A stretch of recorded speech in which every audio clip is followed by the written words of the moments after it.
Come ride the little train that is rolling down the tracks to the junction. Forget about your cares, it is time to relax at the junction. Lots of curves, you bet, and even more when you get to the junction. Petticoat Junction. There's a little hotel called the Shady Rest at the junction. Petticoat Junction. It is run by Kate. Come and be her guest at the junction. Petticoat Junction. And that's Uncle Joe. He's a moving kind of slow at the junction. Petticoat Junction.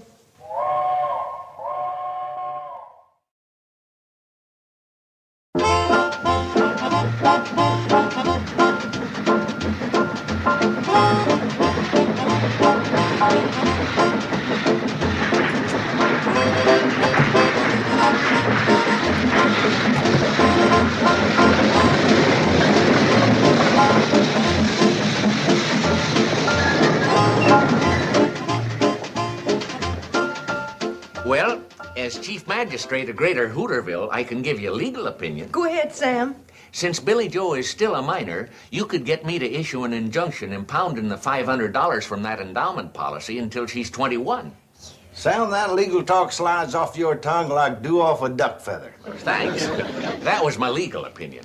Now I'll give you my personal opinion. Don't do it. Why not? Because you'd probably get her so mad she'd up and run off anyway.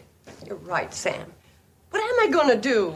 And to tell you the truth, Kate, I'm fast running out of opinions. I tried every way I could to get her interested in a medical career. That's why Billy Joe's daddy, rest his soul, took out the policy in the first place. Old Bill sure was head up about his firstborn becoming a doctor. And now she's gone to Hollywood and maybe gets stranded out there. I can't think of anything worse. Wait a minute. Didn't you tell me Uncle Joe was going along as her manager? Yeah. Then I just thought of something worse. Hey, maybe we could get old Dr. Pugh over here. He's helped solve a lot of problems concerning young people. That's a great idea, Sam. He might be just the one to stop Billy Joe from going to Hollywood. Oh, positively. He'll figure out a way to keep her here for sure. She's as good as forgot about leaving right now. Floyd, go fetch Dr. Pugh. Sure thing. Hey, Charlie, remind me to buy an autograph book when I get back. What for? To give to Billy Joe so she can collect me some movie stars' autographs in Hollywood. Get out of here, bird brain. I'm going. Betty Joe, Yes, Uncle Joe, what is it? you know where your sister Billy is? In the kitchen, washing dishes. Washing dishes? That's some job for a movie star. I know, but until one comes along, somebody has to do them. Smart aleck kid. Look at it this way, Billy Joe. Medical schools have mostly boys. Well, that part I like. And if you study real hard... Oh, that part I don't like. I bet you could get that good-looking young Dr. Harris to help you. Oh, he is cute, isn't he? No, he sure is. Forget it. So is Rock Hudson, Troy Donahue, and Elvis Presley. And they're in Hollywood. Hey, you two, switch jobs. You wash and you dry. I don't want my little future star keeping her hands wet and catching cold and delaying our trip. Uncle Joe, be sensible. How can you take Billy Joe to Hollywood when you don't even know if she can act? No problem. Teach her how riding out there on the bus. Who taught you, Uncle Joe? My knowledge of acting is a gift. Mom says you should give it back. Your mother will sing a different tune when Billy Joe and me hit it big in Hollywood. That's right. And when we get there, we'll send for you and Mom and Betty Joe. Yeah, we'll live in one of them big Hollywood mansions with a swimming pool, cars for everybody. Can I have a limousine with someone to drive me around? Oh, sure, baby. Anything you want. Fine. Then line up Rock Hudson, Elvis Presley, and Troy Donahue to do the driving. I figure if I'm going to get in on this dream, I might as well go first class. Kate, I've had cases ranging from pneumonia to ingrown toenail. But so far, medical science hasn't come up with a cure for Hollywooditis. Billy's got it bad, Doc, and Uncle Joe's aggravating her condition. Yeah, Uncle Joe. That's another thing that baffles medical science. Doc, You brought Billy Joe into this part of the world. Now I'm hoping you can help me keep her here. You owe it to her, Doc. Speaking of Owen, did I ever pay you for delivering Billy Joe? Yes, I think so. Bobby Joe, too. It's for Betty Joe you still owe me.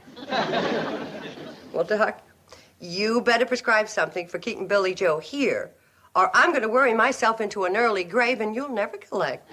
Oh, go on, Kate. I've had enough free dinners at your place to pay for the delivery of an entire baseball team. You know, Doc, Charlie and me's in the same line as you. We deliver people every day. Well, good morning. Morning. Hello there. Doc Harris, anything the matter? Oh, no, we're just running low on alcohol. Drinking or rubbing? Rubbing. Good. I got a shelf full of that kind, but only about 4 fingers of the other. Here you are, Doc. I'll add it to your bill. Thank you, Mr. Drucker. Well, so long, everybody. Bye, Doctor. See you over at the office later, Too bad that handsome young assistant of yours couldn't have got Billy Joe interested in medicine. Yeah, he turned out to be the most dedicated, most brilliant, most useless doctor I ever met. Poor fellow's a misfit. The trouble is, you tried to push Billy Joe and Doc Harris together on a professional level. Now, you might have had more luck if you pushed them together on a patient-doctor level. Yeah, it's a good idea, Doc, except for one little technicality. How can you make a patient out of a strong, healthy girl like Billy Joe? I had the same situation when I first went into practice. A beautiful, healthy young girl was going to run off to the Broadway stage. But her folks and I got enough people to tell her she didn't look so hot. And the first thing you know, I had a bedridden patient with a bad case of the worries. You mean she believed it? Come next month, we'll be married 47 years. Dorothy? Yep. Well, I don't think I could do that to Billy Joe. Kate, it's the only chance you got. Yeah, but a mother tricking her own daughter. That just isn't fair. How's about we take a vote on it? Right. All those in favor of tricking Billy Joe into feeling she's sick, raise your hand. Those against? Oh, Kate, does that mean you're not going to go through with it? Nope, it means I've been outvoted. Thank you very much, gentlemen.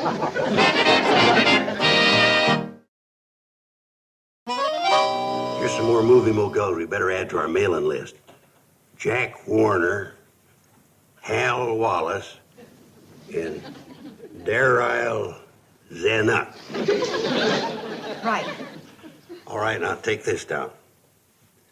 Dear movie moguls, it is with great pleasure I announce the forthcoming arrival in Hollywood of the blonde bombshell of Hooterville, Miss Billy Joe Bradley. Slow down, Uncle Joe. I can only take this down in longhand. When we get out to Hollywood, I'm going to have to get me one of them short-handed secretaries. Okay, I got it. Go ahead. Please write to me, Joseph P. Carson, her personal manager, and tell us where you intend to throw the cocktail party for us when we get there. Well, it says in here they throw them things for the new stars. A cocktail party? Uncle Joe! Don't worry, honey. I ain't gonna let them give you nothing but soft stuff. Hi, Uncle Joe. Hi, Billy. Billy Joe, Joe. Hi, Sam, Kate. How do you feel, Billy Joe? Just fine, Mr. Drucker. Why? Oh, nothing. Just thought you looked a little pale, that's all.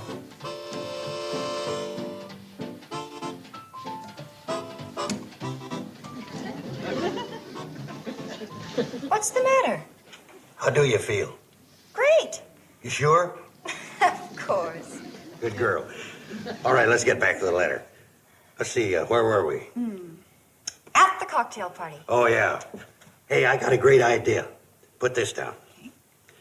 And then, Mr. Movie Moguls, you can take us out to that theater you call Grauman's Chinese. Have some wet cement ready for Miss Bradley to stick her feet in. Don't you think that's going too far? Of course it is. It's one of them nutty Hollywood customs. I guess we'll just have to go along with it. No, I Hey, mean... Joe, got something for you.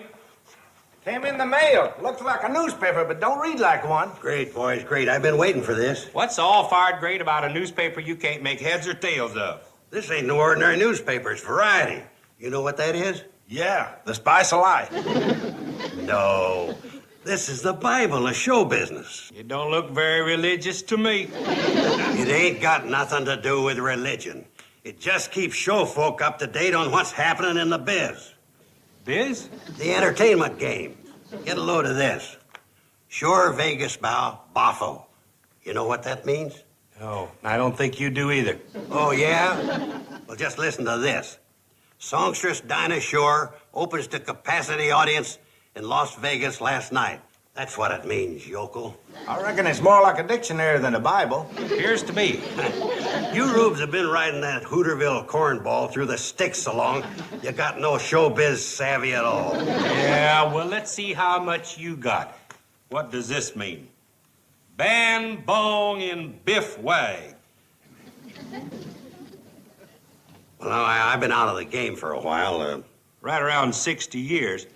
Come on, Uncle Blowhard. What does it mean? Ban, bong, and biff wag. All right, so I don't know about that one. So what? I know about it. You do? Yeah, it don't mean nothing. Charlie made it up. That's right, Floyd. He can't see for looking up close without he has on his reading glasses. Ban, bong, and biff wag. Showbiz Bible. Very funny, very funny. Why don't you two go wind up that choo-choo of yours and ride it back into your padded roundhouse? You're pathetic, both of you. Come on in and sit down, boys. All right, Kate, we're coming. Feeling okay, Billy Joe? You look a little peaked. You're the second person that doesn't think I look very well. Make it 3. How do you feel? Pretty good. Glad to hear it. Come on, Floyd, let's eat.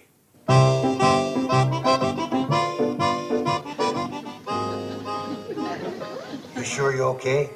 Fine. Fair, anyway. How do you think I look?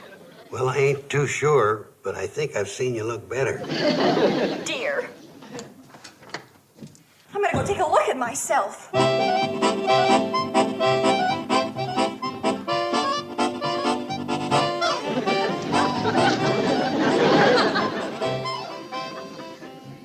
No fever to speak of. That doesn't mean anything. I could be carrying something.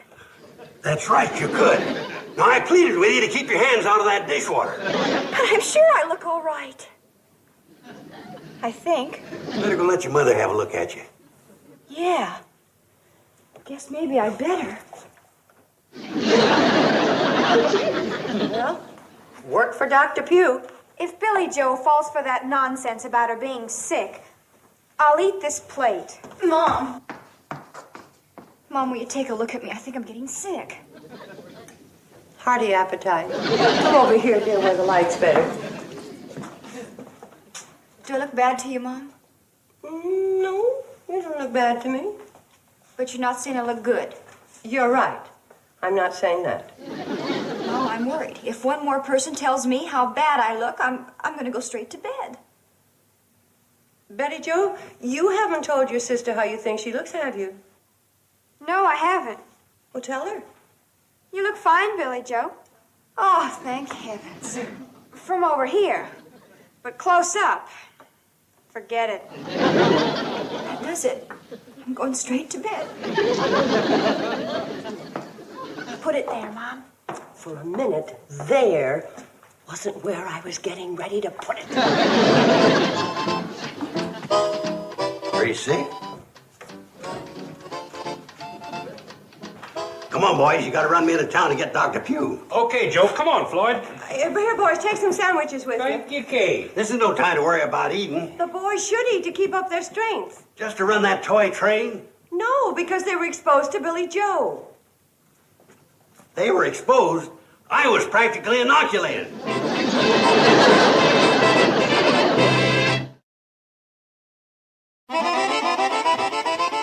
How's the patient, Doc?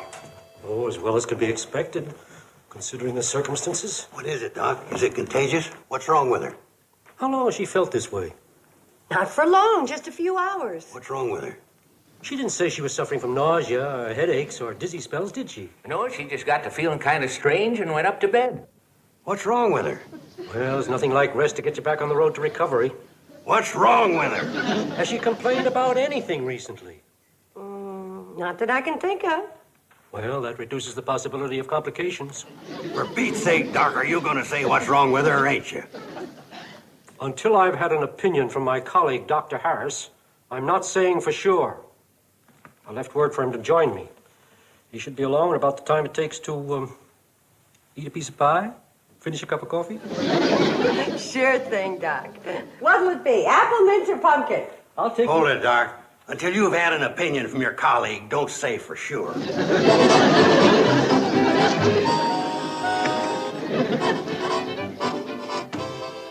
How do you feel, dear? Oh, so-so. Did Dr. Depew tell you what was wrong with me? I couldn't get a word out of him. He said he could tell more after another examination. Why don't you fix your hair and put on some lipstick? Doctor's on his way up. He's already seen me like this, and besides, how can I get spruced up when I haven't an ounce of strength left? Well, suit yourself. I'll call the doctor. You can come up now, Dr. Harris. Dr. Harris! You can't see me like this!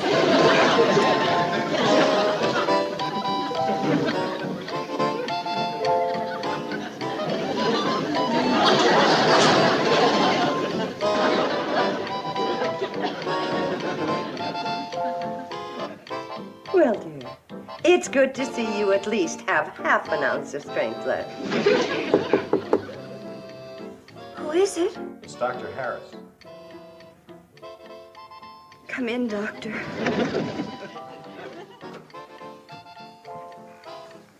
Hello, Miss Bradley. Hello, Dr. Harris. I'm sorry you're not feeling well. Oh, she'll start feeling better now that you're here, Doctor. Thank you, Mrs. Bradley. But she's already been looked at by one of the finest doctors in the medical profession. Why he wants me to conduct an examination, I'll never know. I hope not. I mean, I hope it doesn't put you out. Not at all. I'm flattered. I'm thrilled. I'm sick. Aren't you going to start the examination? It just started.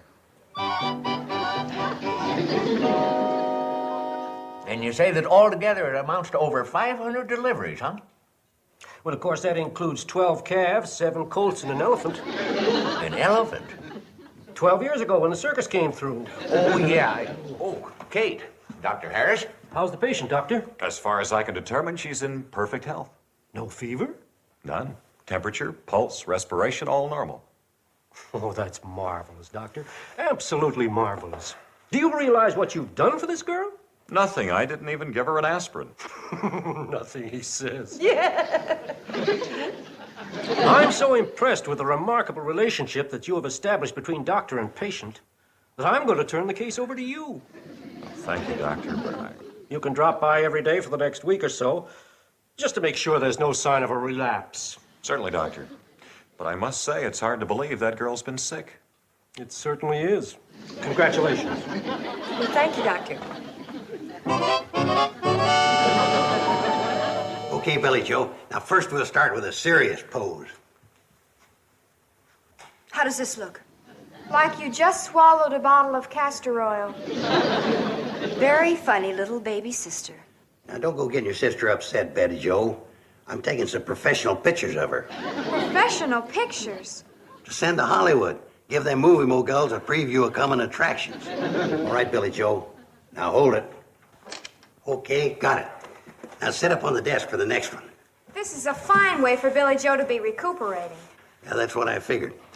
Now, give us a big smile this time and pretend you're waving to the Hollywood throngs.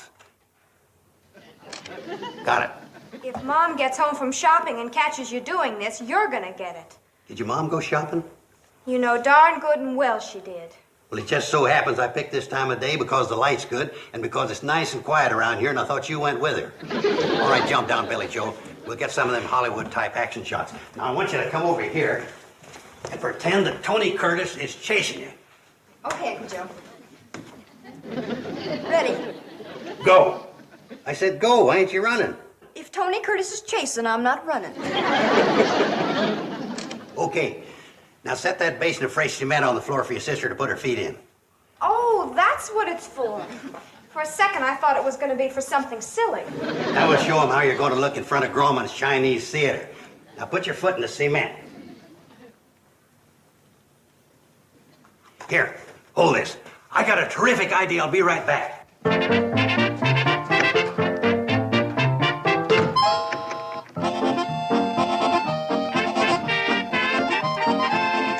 Here.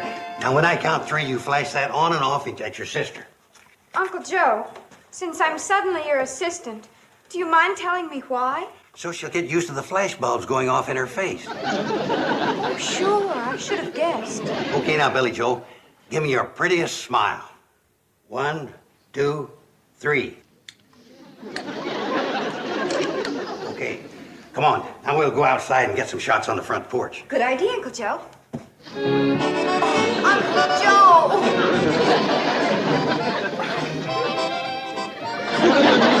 Oh, no, look what's happened. Well, you're lucky. It could have been worse. I forgot. I was going to have you do it barefoot.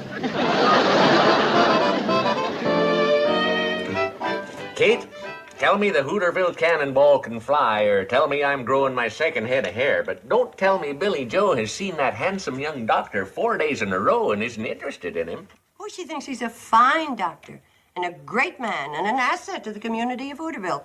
But she's still talking about leaving for the community of Hollywood. Was you expecting them to fall in love, Kate?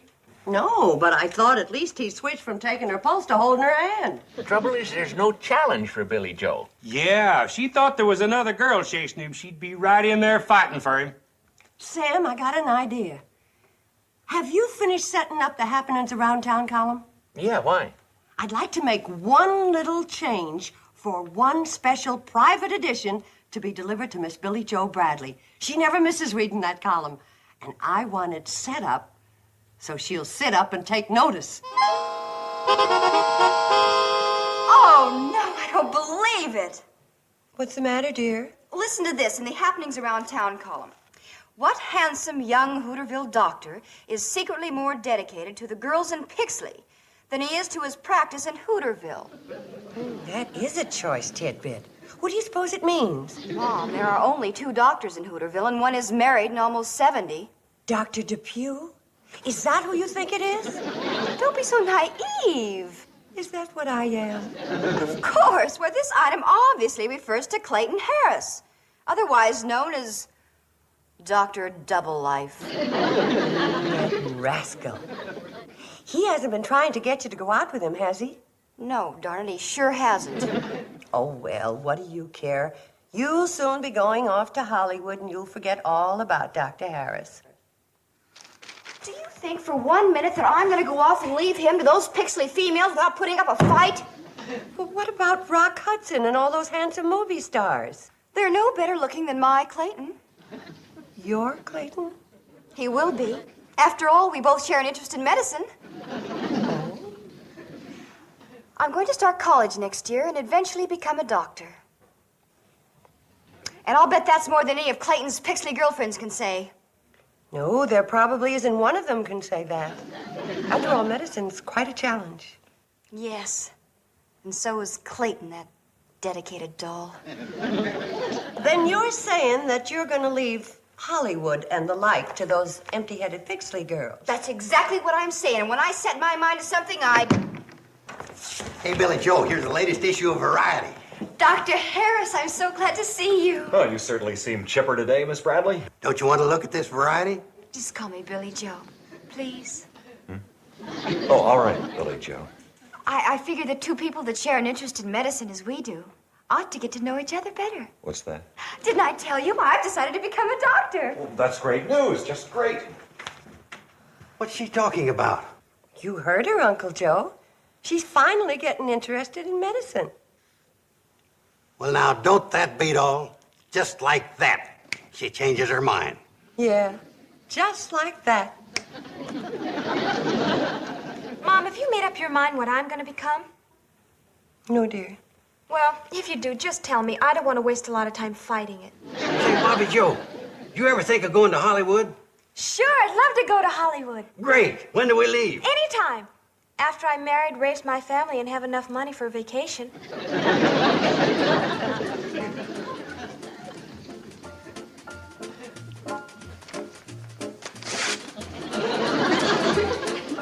Well, Uncle Joe, as they say, that's showbiz.